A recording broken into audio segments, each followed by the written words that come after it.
bersama pewarta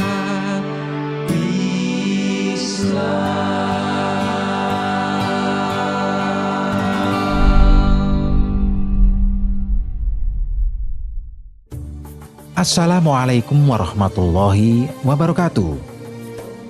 Pohon Gorgot akan menjadi tempat persembunyian kaum Yahudi saat terjadinya perang akhir zaman. Pohon ini akan melindungi kaum Yahudi dari kejaran pasukan Muslim. Keberadaan pohon Gorgot atau sering disebut pohon Yahudi ini disebutkan dalam hadis nubuwah.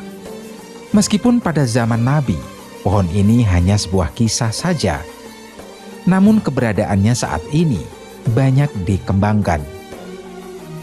Bahkan Israel menanam pohon ini dengan jumlah yang sangat banyak. Mereka menanami pohon tersebut di sekeliling pemukiman di tepi barat Israel dan daerah Gaza untuk melindungi mereka dari serangan.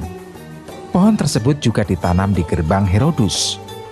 Gorgot adalah sejenis pohon berduri yang dikenal di negeri Baitul Maqdis, Palestina.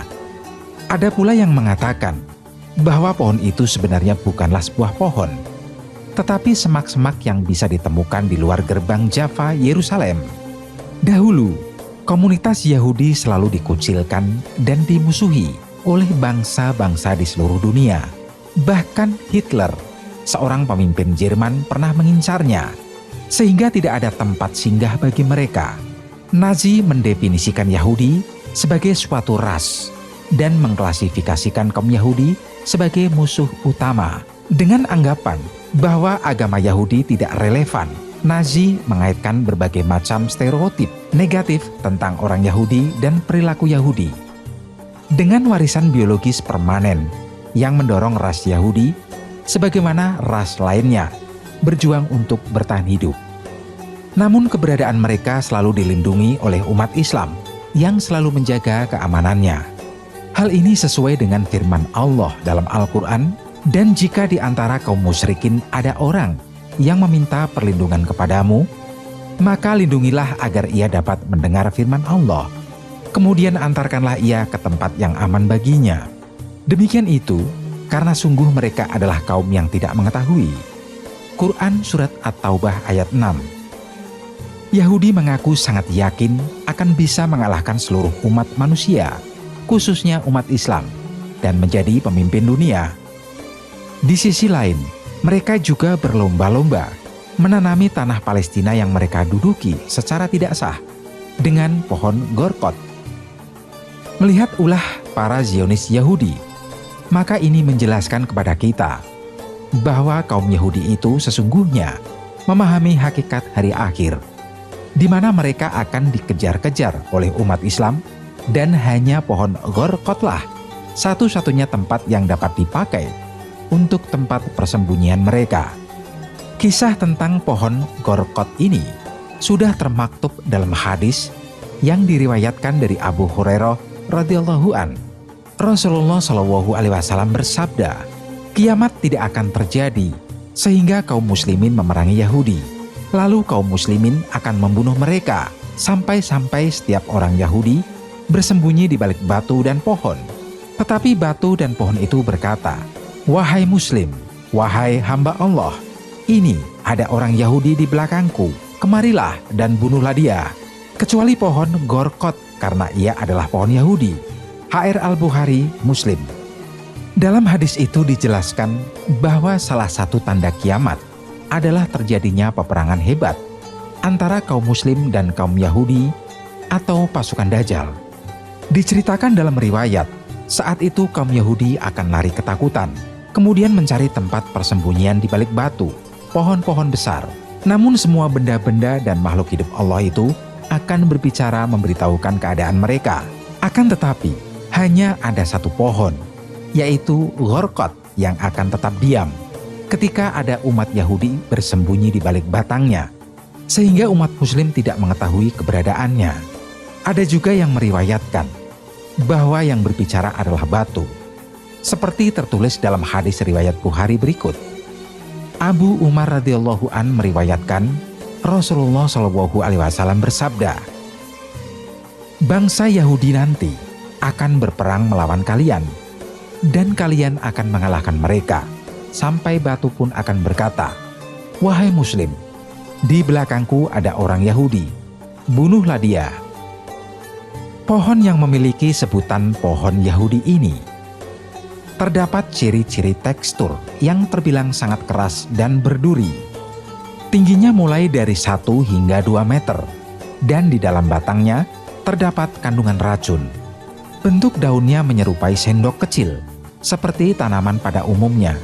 Saat ini, gorkot memiliki warna yang subur, yakni warna hijau. Pohon yang satu ini akan terus terlihat segar, meski mengarungi banyak musim. Umur dari pohon gorkot juga terbilang sangat lama, bahkan dipercaya akan tumbuh hingga akhir zaman, sehingga saat ini Israel memperbanyak tanamannya. Lalu, pohon apakah gorkot itu? Umumnya, orang merujuk pada 2 tanaman berduri yang hidup di padang pasir. Ada yang menyebut gorkot adalah tanaman yang dalam bahasa Arab disebut ausaj. Para ilmuwan menyebut spesies ini sebagai Lycium sawi. Pohon ini kerap pula disebut dengan istilah boxhorn. Menurut halaman milik The Hebrew University of Jerusalem, istilah lainnya adalah Lycium arabicum bois atau Arabian boxthorn. Tanaman ini masuk kategori semak belukar yang tingginya 1 hingga 4 meter. Namun sumber lain menyebut gorkot adalah Nitraria retusa. Bentuk kedua pohon ini mirip, begitupun dengan tingginya. Namun Lycium sawi dan Nitraria retusa sebenarnya sangat berbeda dari sisi klasifikasi tumbuhan, sejak ordo, famili, hingga genus. Dan jenis pohon ini banyak tumbuh di wilayah Palestina dan Israel. Menilik dari asal-usulnya, gorkot berasal dari gurun tandus di wilayah Afrika Utara. Pohon ini termasuk salah satu dari pohon yang bisa beradaptasi dengan tanah kering dan kandungan garam yang tinggi. Dari ciri-cirinya, pohon gorkot tumbuh sebagai pohon semak kecil di kelompok Nitraria sea. Biasanya, pohon ini bisa tumbuh hingga 3 meter. Namun ada juga yang ditemukan dengan ukuran kurang dari 1 meter. Kemudian, pohon ini biasa tumbuh di tepi-tepi rawa-rawa. Pada daerah gurun semi kering, salah satu manfaatnya adalah membantu menstabilkan tanah yang gembur. Lebih lanjut, pohon gorkot memiliki bentuk daun yang berdaging. Warnanya kehijauan dan berbentuk seperti bulan sabit. Biasanya, ukurannya antara 10 hingga 15 mm. Selain itu, bunga dari pohon ini juga berbau harum, memiliki warna kehijauan, dan bertangkai pendek. Dalam agama Islam, pohon gorkot disebut akan menjadi tempat persembunyian bangsa orang Yahudi dari kejaran umat Islam di akhir zaman. Namun di balik pandangan tersebut, pohon gorkot juga memiliki berbagai manfaat bagi kondisi alam sekitarnya. Sebagai contoh, di oasis Moghera, daerah terpencil tak berpenghuni di bagian timur laut depresi Qattara di gurun barat Mesir, pohon gorkot berperan dalam stabilisasi bukit pasir. Pohon ini adalah tanaman dominan di beberapa zona, membentuk gundukan yang dikenal sebagai nabhas. Selain itu, kayu gorkot digunakan sebagai kayu bakar dan buahnya untuk membuat minuman tradisional. Buah dan daunnya juga merupakan sumber makanan bagi satwa liar seperti unta, domba, dan lainnya. Perdana Menteri Israel Benyamin Netanyahu beberapa kali menanam pohon yang kemudian ramai diberitakan sebagai pohon gorkot.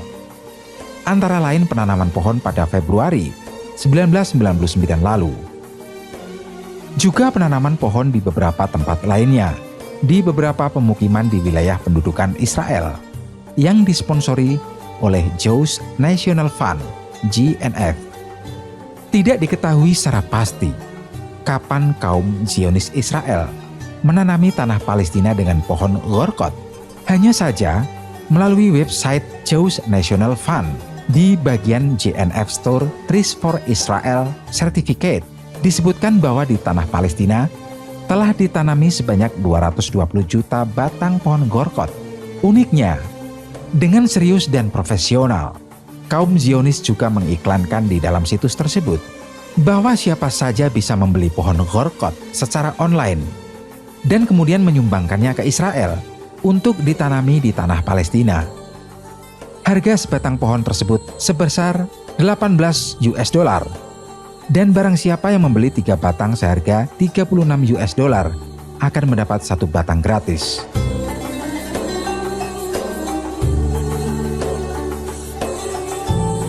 Oke, para sahabat Pewarta Islam, semoga apa yang kita sampaikan bermanfaat untuk kita semua.